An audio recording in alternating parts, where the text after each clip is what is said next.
Bonjour, aujourd'hui je vous présente une lampe de chez Olight, la Seeker 2. Vite fait, on regarde l'emballage, le package. Comme à son habitude chez Olight, c'est une jolie boîte avec couvercle aimanté. Alors, la lampe est bien emballée dans une espèce de mousse très protectrice.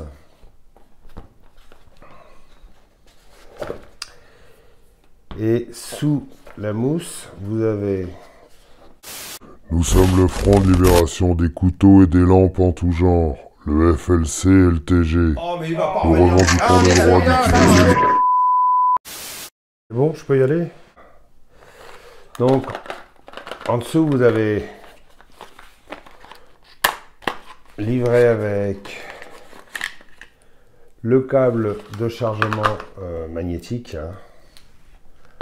Sur cette catégorie de lampes là, c'est un procédé de chez eux et c'est carrément un bonheur. Quand on y a goûté, c'est difficile de revenir au port micro USB. Hein. Ça, je peux vous l'assurer. Chargement magnétique, c'est un bonheur. Et puis, c'est livré avec une dragonne. Voilà. Les caractéristiques de cette lampe. Elle fait donc 3000 lumens maximum. Elle porte à 220 mètres maximum. Elle a 5 modes. Elle a un mode Moon à 5 lumens, un mode Low à 50 lumens, un mode Medium à 300 lumens, un mode High à 1200 lumens pendant 110 minutes.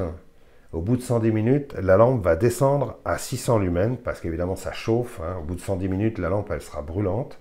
Donc la protection fait que la lampe descendra à 600 lumens pendant 50 minutes supplémentaires. Elle a également un mode turbo. Alors le mode turbo est à 3000 lumens pendant 3 minutes. Au bout de 3 minutes, la lampe redescend à 600 lumens pendant 155 minutes. Ça, ce sont les temps mesurés par Olight. Hein. Le mode Moon à 5 lumens va durer 15 jours. Le mode Low va durer 72 heures, avec batterie, à partir d'une batterie pleine, forcément, et en laissant en utilisation continue. Le mode Medium va durer 13 heures. Le mode High, comme je vous l'ai dit, à 1200 lumens va faire 110 minutes et à 600 lumens va faire 50 minutes. Et le mode Turbo à 3000 lumens va faire 3 minutes et à 600 lumens va faire 155 minutes. La lampe est aux normes IPX8, c'est-à-dire étanche à 2 mètres. Elle est résistante au choc, elle est donnée pour 1,50 m. Évidemment, ça, ce sont des normes. Hein. Donc, si vous la faites tomber d'une hauteur de 1,50 m, a priori, elle devrait ne pas s'abîmer. De toute façon, ça s'abîme toujours. Hein. Quand vous faites tomber quelque chose, sauf si ça pèse 3 grammes, mais autrement, un objet qui pèse quand même un certain poids. Le bébé fait quand même 185 grammes. Donc, forcément, 185 grammes, quand vous faites tomber ça en aluminium aéronautique, hein, quand vous faites tomber ça d'une hauteur de 1,50 m, bon, la lampe va fonctionner toujours, mais si vous faites tomber ça sur du ciment, à mon avis, elle sera quand même un peu abîmée. Donc il faut éviter de la faire tomber. D'autant plus que c'est un aluminium anodisé noir mat, du plus bel effet, je trouve. J'aime bien les coloris de chez Olight. En général, les lampes sont souvent noir brillant, noir laqué. Je trouve que ce noir mat a un avantage, c'est que quand on l'a en main, ça glisse pas du tout, quoi. Même main mouillée, vous verrez tout à l'heure dans la vidéo que j'ai fait dans les bois, même main mouillée, ça glisse pas du tout, quoi. C'est vraiment bien. Les finitions sont comme toujours impeccable chez Olight, c'est magnifique. Voilà, c'est toujours la tête crénelée avec les 3 LED à l'intérieur, la lentille qui est en verre massif. Hein. C'est pas une vitre posée comme sur beaucoup de marques. C'est les lentilles TIR. Ce sont des lentilles qui sont faites dans la masse et avec les LED qui sont noyés à l'intérieur. Ce sont des lentilles qui permettent d'avoir un faisceau pas très marqué. C'est pas comme les anciennes les anciens modèles, les anciennes lampes avec comment dire, une optique conique, comme ça, un réflecteur conique, et une vitre posée avec la LED au centre, qui donne en général un faisceau très, très marqué avec des contours très nets. Les lentilles TIR donnent des contours très flous, très diffus. C'est beaucoup plus confortable aux yeux, c'est beaucoup plus agréable quand on l'utilise. D'ailleurs, vous verrez ça tout à l'heure. Comment dire, les finitions sont vraiment parfaites. La qualité perçue est phénoménale, quoi. C'est ça le truc avec Olight, c'est que quand vous avez une de leurs lampes entre les mains, vous trouvez que les autres font toc. Voilà, ça ne veut pas dire que les autres lampes sont du toc, non, je ne veux pas dire ça, mais ce qu'il y a, c'est la qualité perçue, hein, c'est un peu comme l'histoire du froid ressenti, des températures réelles et des températures ressenties, voilà, c'est ça. Bon, ben voilà, Olight, quand vous en avez une entre les mains, la qualité perçue, c'est du beau matos, quoi. C'est joli, c'est bien fini, il n'y a pas de défaut, c'est qualitatif, voilà. La batterie, alors, batterie Olight 3V6 21700 au format, oui, 21700 de 5000 mAh. Ce sont des batteries spécifiques, attention. De toute façon, les batteries Olight sont des bonnes batteries, hein. Elles sont assez réputées. Pas si évidentes que ça à trouver, mais ce sont des bonnes batteries. Alors la qualité perçue de chez Olight, c'est ça, c'est quand vous vissez, c'est de l'ultra précis, quoi. Vous n'êtes pas en train de chercher le pas de vis. Au contraire, là vous le trouvez immédiatement. Et puis quand vous arrivez en bout, tac, vous êtes bloqué, c'est fini. C'est complètement stoppé, là ça veut dire que vous êtes bien vissé. Cette lampe, moi je l'ai testée sous l'eau, évidemment ça ne bouge pas. Elle fonctionne donc sous 5 modes, c'est très simple de fonctionnement, hein. Vous appuyez un coup, vous êtes en mode low, vous laissez le doigt appuyer dessus, vous avez les modes qui défilent, voilà. Low, medium, high, low, medium, high, low, medium, high. Donc en fait, si vous voulez, je suis en mode low. Je vais enlever ma main, parce que sinon ça va vous éclater les rétines. Vous voulez passer en mode médium, vous laissez le doigt appuyer dessus. Voilà. Mode médium, vous laissez le doigt appuyer dessus, mode high. Par contre, si vous laissez encore le doigt appuyer dessus, vous redescendez au mode low. Pourquoi? Parce que pour éviter le déclenchement accidentel du mode turbo, pour pouvoir avoir le mode turbo, il faut appuyer 2 fois. Attention les yeux. Voilà. Je redescends et si j'éteins, voilà. Et le mode turbo n'est pas gardé en mémoire. Ça veut dire que si je rallume la lampe, elle va passer au mode high, le mode maximum normal, mais pas le mode turbo. Si je veux le mode turbo, il faut que je rappuie 2 fois. Voilà. Je réteins, je rallume, hop, elle est en mode high. Si je veux le turbo, 2 fois. Excusez-moi, je m'en mêle un peu la langue là. Le mode moon est relativement simple. Vous laissez le doigt appuyer un peu plus d'une seconde et vous avez le mode moon. Le mode moon est à 5 lumens. Ça fonctionne très bien, c'est très efficace quand vous êtes par exemple en camping ou quand vous êtes dans un lieu très noir. Je l'ai testé dans les bois. Quand il n'y a vraiment pas de lumière parasite, ça éclaire très bien le mode moon. Les 5 petits lumens, là, c'est carrément bien. Sinon, quand vous laissez le doigt appuyer dessus, vous passez en mode low, voilà. Et puis le mode low est très très bien pour marcher, pour se balader, pour faire des choses. C'est bien suffisant quand on est dans un environnement très sombre. Le mode moon, lui par contre, est gardé en mémoire. Je me passe en mode moon, voilà. Je l'éteins. Je rallume et le mode moon a été gardé en mémoire. Alors que le mode turbo, lui, n'est pas gardé en mémoire. Voilà, il faut le savoir. La lampe dispose également d'un mode strobe. Alors pour le mode strobe, il faut cliquer 3 fois. Attention les yeux, et là le mode strobe, lui, il est au maximum, hein. Voilà. 3 fois pour le mode strobe, 2 fois pour le mode turbo, 3 fois pour le mode strobe. Voilà. La lampe a également un mode de programmation, c'est-à-dire que vous avez la possibilité, de base elle n'est pas programmée, hein, mais vous avez la possibilité par une petite manipulation que je ne vais pas vous expliquer maintenant, de faire en sorte qu'elle s'éteigne au bout de 3 minutes ou de 9 minutes, ce qui est quand même, je l'avais déjà expliqué dans la Seeker 2 Pro, ce qui est quand même intelligent parce que quand vous êtes en train de bricoler, de faire des choses, vous êtes dans votre garage en train de machin, vous avez allumé la lampe, vous êtes en train de vous éclairer, vous l'avez posée, comme ça, voilà. Je vais peut-être baisser un peu, voilà. Vous la posez, vous vous éclairez, vous êtes en train de faire quelque chose. Madame vous appelle, hop, vous oubliez d'éteindre la lampe, vous allez la rejoindre, voilà, elle vous retient un peu dans la cuisine. Bon, c'est un cliché, hein, oui, je sais. Mais pendant ce temps-là, la lampe, vous avez oublié de l'éteindre. Donc du coup, qu'est-ce qui se passe? Si vous l'avez programmée pour qu'elle s'éteigne au bout de 3 minutes, elle s'éteindra toute seule au bout de 3 minutes. Si vous l'avez programmée pour qu'elle s'éteigne au bout de 9 minutes, elle s'éteindra au bout de 9 minutes. C'est malin, parce que déjà, ça évite, quand vous revenez dans le garage, de trouver la lampe déchargée. Et puis, quand vous rallumez la lampe, elle se rallume au mode où vous l'aviez laissé précédemment. Voilà, c'est aussi simple que ça. C'est pas une obligation, vous n'êtes pas obligé de la programmer, vous pouvez faire en sorte qu'elle reste allumée tout le temps. Voilà. Moi, en général, j'utilise pas la programmation.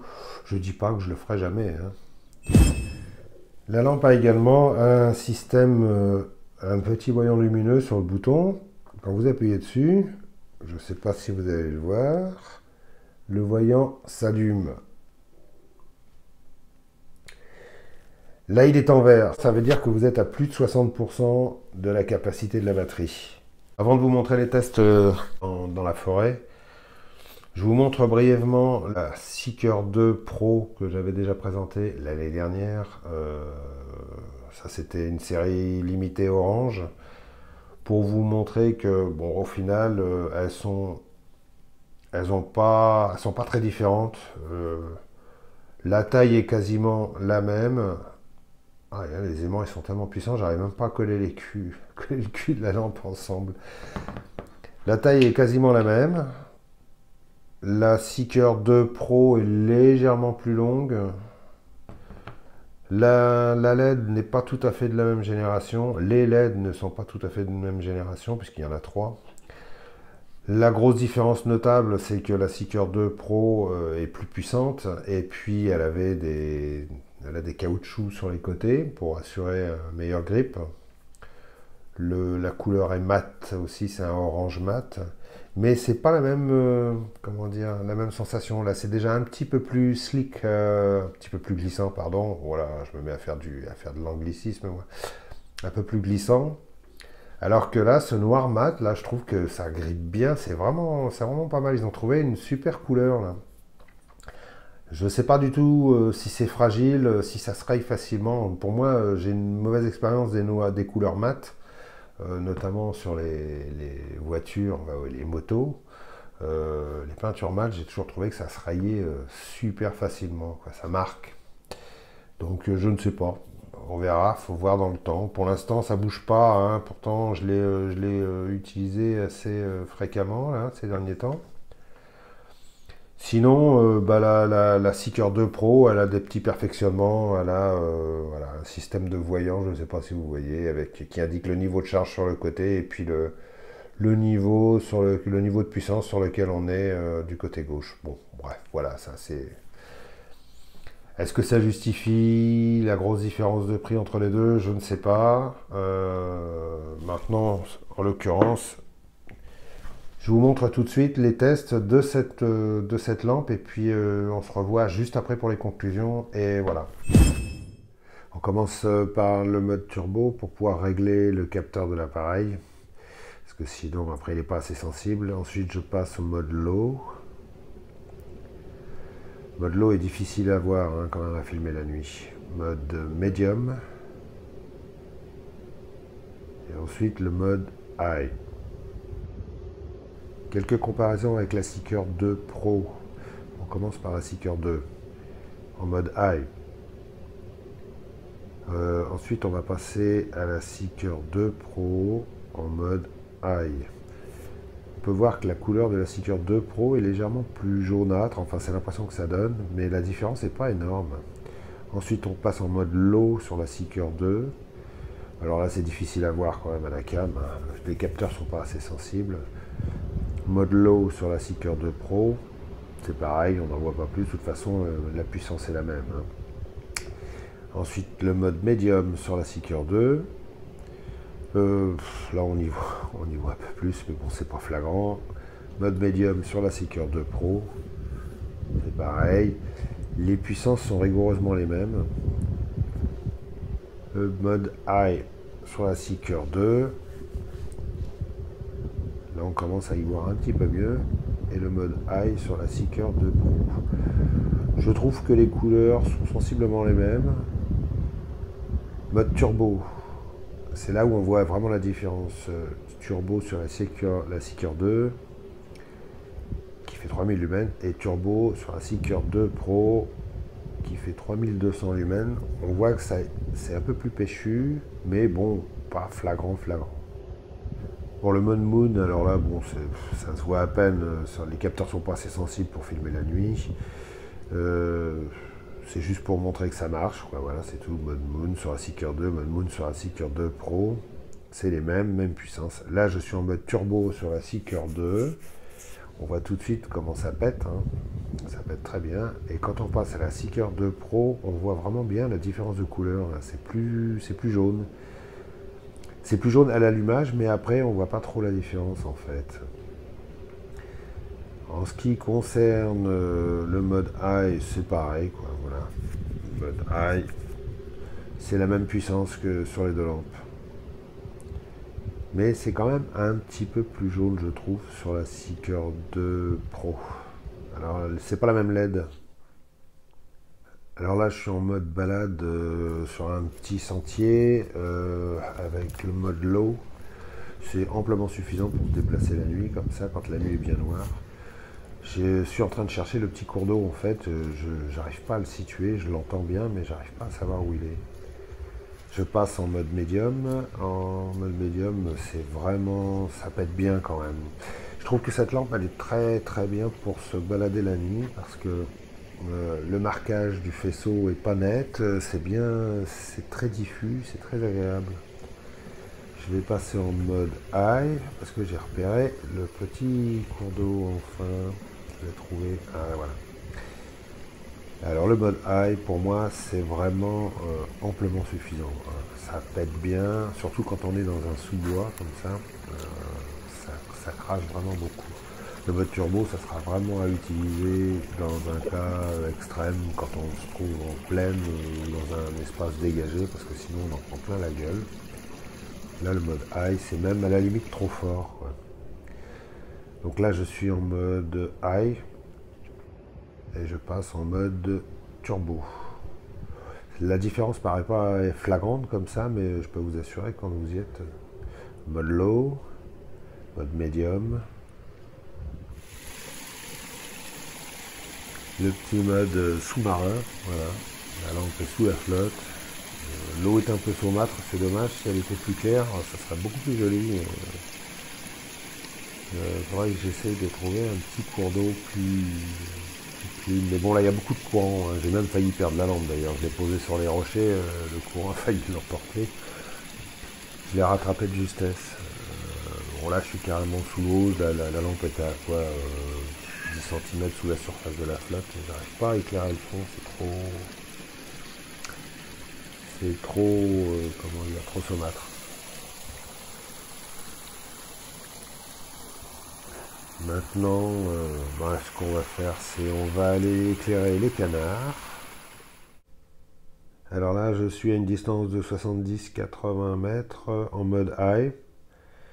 On aperçoit des petits yeux brillants au fond. Je suis pas sûr que ce sont des canards. Là, je suis passé en mode turbo. Alors là, on voit tout de suite mieux. Ça pète bien quand même à cette distance. Je dis que ce sont des canards, mais j'en sais rien du tout. Je vois que juste à cette distance, je vois juste leurs yeux. Donc vous avez pu voir, hein, des images sont quand même nettement mieux que des mots. J'adore. Je trouve ça je trouve ça agréable, j'aime bien la forme du faisceau, j'aime bien toutes les lampes. Faut le reconnaître, c'est comme les couteaux d'ailleurs, j'aime bien toutes les lampes comme j'aime bien tous les couteaux. Maintenant, je reconnais une chose, c'est que ces nouvelles lentilles, là, les lentilles TIR, c'est carrément bien parce que ça donne vraiment un faisceau très diffus, et c'est très agréable à l'œil. Les couleurs sont assez naturelles.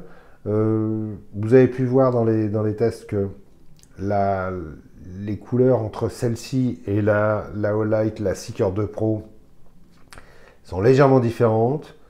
La Seeker 2 Pro est peut-être un petit peu plus jaune, mais par contre, au niveau de la puissance, c'est pas flagrant, quoi. Voilà, franchement, en toute honnêteté, entre les 3000 lumens de celle-ci et les 3200 lumens de la Seeker 2 Pro, j'ai pas l'impression que ça fasse une différence notable, hein.